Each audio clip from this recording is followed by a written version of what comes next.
मैंने हरियाणा की विधानसभा में मुद्दा उठाया कि जिस तरह की जो अपने सरकारी जमीनों पर जो कब्जे हैं या उन पर कोई अवैध तरीके से बैठा है, अवैध कोई रजिस्ट्री है, उनको लेकर मैंने मुद्दा उठाया था, विधानसभा में क्वेश्चन लगाया था।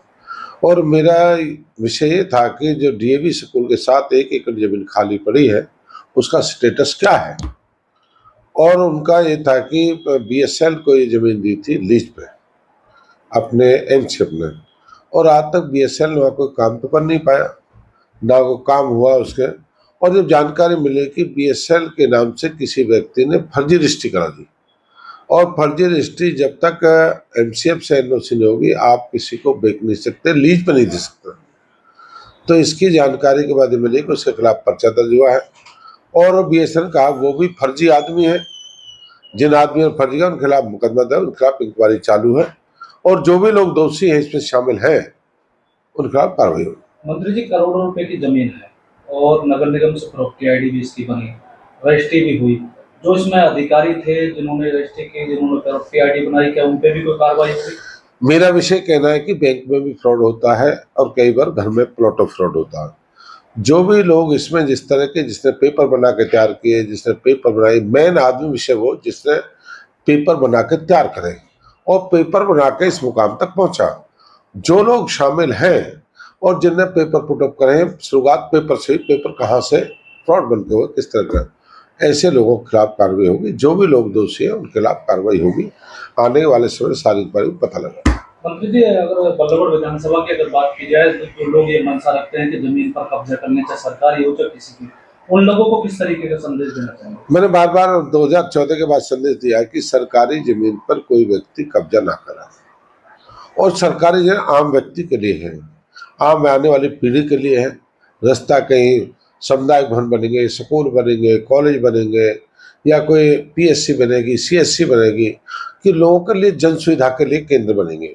और मैंने कहा कि आने वाले समय में जो भी वो धीरे धीरे खाली होने वाले, कभी परमानेंट, जब चोरी करने वाला व्यक्ति लास्ट तक जब तक डरता है, जब तक वो जिंदा रहता है, मैंने चोरी की है मकान, अगर सरकारी जमीन पर कोई कब्जा करता है तो लास्ट तक डरता है कि मेरी जमीन की खाली ना हो जाए। और मैंने संदेश दिया है कि कोई इस तरह की जमीन पर ना सरकारी जमीन ना करे, कुछ खाली करा दे, कुछ बाकी है जो लोगों के, जनता के, बल्लौर के लोगों को, जनता को समर्पित करेंगे और बल्लौर की जनता के लिए काम आएंगे जगह। जिस तरह के मैंने कहा सरकारी सामुदायिक भवन बनेंगे, लोगों के बनेंगे, तो मैंने कहा ऐसे लोगों से अपील है कि इस तरह की जमीन पे नियत नहीं रखें। सरकारी जमीन लोगों की प्रॉपर्टी है, लोगों के लिए छोड़ें। नहीं, मैं सरकार ने भी कहा, केंद्र की सरकार ने, प्रदेश सरकार ने कहा, ये सबको पता है कि अरब देशों में युद्ध चालू है, कि जिस तरह का माहौल तैयार करे, सेंडरों की कमी होने वाली है, शादियां चल रही है, कॉमर्स ऑफ जस्ट बैन लगा है। ये आने वाले जो समय है, जो सरकार ने बार बार कहा कि गैस की जो पूर्ति है डोमेस्टिक है, उसकी कोई कमी नहीं रहेगी। कि लोग ये समझते हैं जब कोई घर में 2 सिलेंडर, तीसरा भर के रख लो, चौथा भर के रख लो, फिर इतना और भी एक आध भरा के रख लो। मैंने कि लोग शांति रखें, इस तरह की कोई समस्या आने वाली नहीं है। केंद्र और प्रदेश सरकार दोनों इस पर चिंतन है और काम कर रही है। कोई इस तरह की ब्लैक मार्केट नहीं होनी है, और चिंताओं पर ज़्यादा जोर देने की जरूरत नहीं है, और चिंताओं पर ज़्यादा ध्यान भी नहीं देना कि गैस हमारे पास जो भी है पर्याप्त हमारे पास आ रही है। जहाँ से जो सरकार ने आग्रह किया आपसे कि गैस की कहीं कमी रहने वाली नहीं है, थोड़ा धैर्य रखें, शांति रखें और अफवाहों के बाजार से दूर रहें। मंत्री जी, अगर बात की जाए जो घरेलू सिलेंडर है वो तो लोगों को सुचारू रूप से मिल पा रहे हैं, लेकिन अगर कॉमर्शियल सिलेंडर की बात की जाए, वो सिलेंडर होटल संचालक की बात की जाए, रेस्टोरेंट मालिकों की बात की जाए तो उनको नहीं मिल पा रहे हैं, और वो साफ तौर पर कह रहे हैं अगर सिलेंडर नहीं मिलेंगे तो होटल बंद करना पड़ेगा। नहीं, मेरा मानना ठीक है, कुछ कहीं गैस की सप्लाई डायरेक्ट पे कुछ होटलों में डायरेक्ट गैस से भी चल रहे हैं, डायरेक्ट जो अंडर लाइन है उनसे भी है।